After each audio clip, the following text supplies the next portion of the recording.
Okay, well, welcome to the cooking program of the Hut and the Wellspring. Yeah. We're making food in the apartment, in the lovely apartment, because we're religious Jews and we only eat a certain kind of food. Look at you, sorry. We can't eat everything, we have rules. It has to be, it's called kosher food.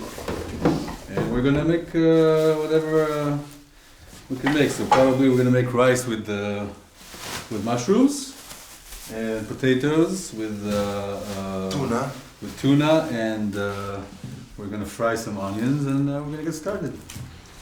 So I'm gonna be the sous chef. Noah's gonna be the chef. I'll be the sous chef. Die Musiker von The Heart and the Wellspring sind strenggläubige Chassiden und versuchen auch auf Konzertreisen entsprechend den Vorgaben der Torah zu leben. We decided we didn't want a hotel. We wanted to stay in an apartment because it feels more like home, and you can cook kosher food, you know. And a hotel is not so personal, you know. When you stay, everyone, all the friends together in an apartment, it's more fun.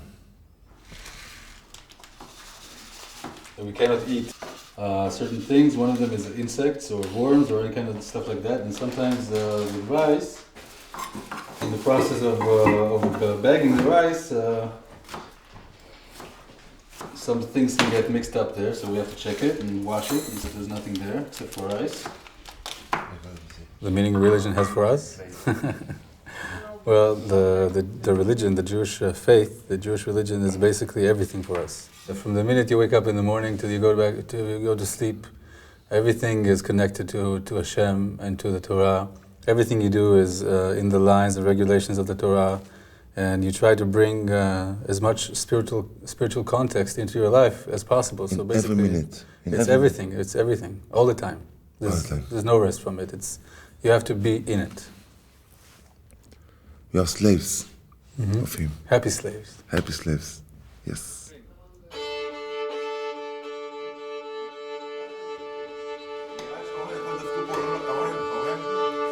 In Israel leben chassidische Juden auf den eigenen Wohngebieten. Bis heute spielen für sie traditionelle jüdische Melodien eine besondere Rolle. In our prayer, we're supposed to walk the Shem, the infinity, by music, by dancing, and especially in holidays, we are singing, and then almost every occasion there is a Hasidic court that can sing one nigun for maybe 40 or 50 minutes, one nigun, and they go like don't have to say maybe trance, but when we are singing, we're supposed to go to the other atmosphere, other dimensions of thinking, of minds, to go out from yourself with the music and because of the music. So it's one of the most important things for us to walk, you know, our spiritual walking is to walk with this music. The general idea is that music is basically the highest thing in this world.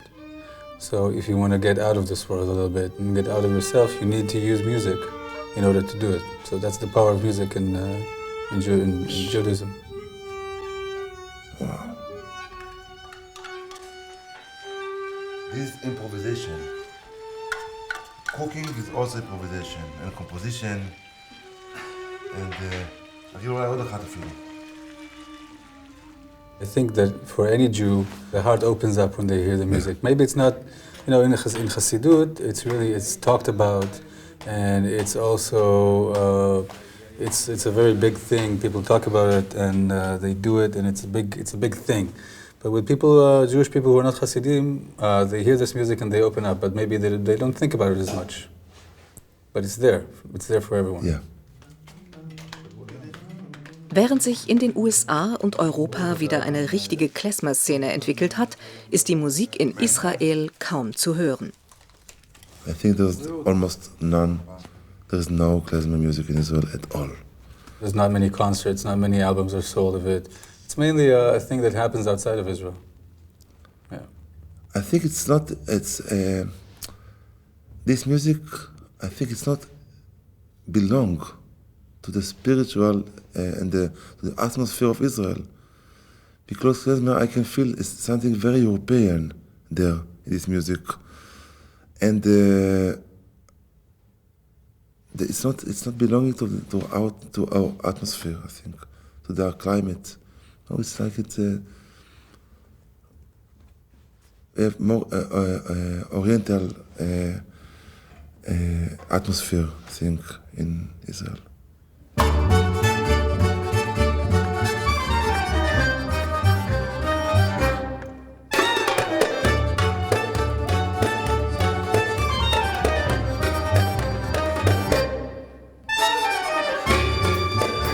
Die Stücke, die The Heart and the Wellspring bei ihren Auftritten spielen, haben einen religiösen Hintergrund und werden normalerweise in chassidischen Gemeinden gesungen.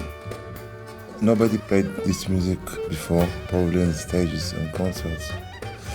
And because there is no arrangements, we can do whatever we want. But everybody, each of the musicians in this group, has a background, musical background, and is bring himself to this music, and it's the music get a new color. That it's happened from me. It's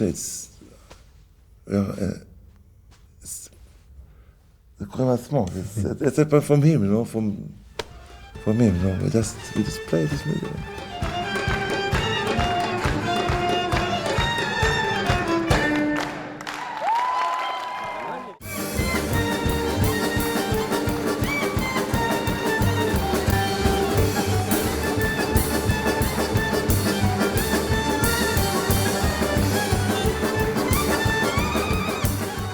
I think playing Jewish music in Germany in general, I think is a triumph of basically the human spirit and of beauty and of music. And basically, you know, I think the only way to make things better in this world is by having a positive approach and by doing good things. So I think coming with your heart open to Germany and playing Jewish music here is just the best thing for us as Jewish musicians to do.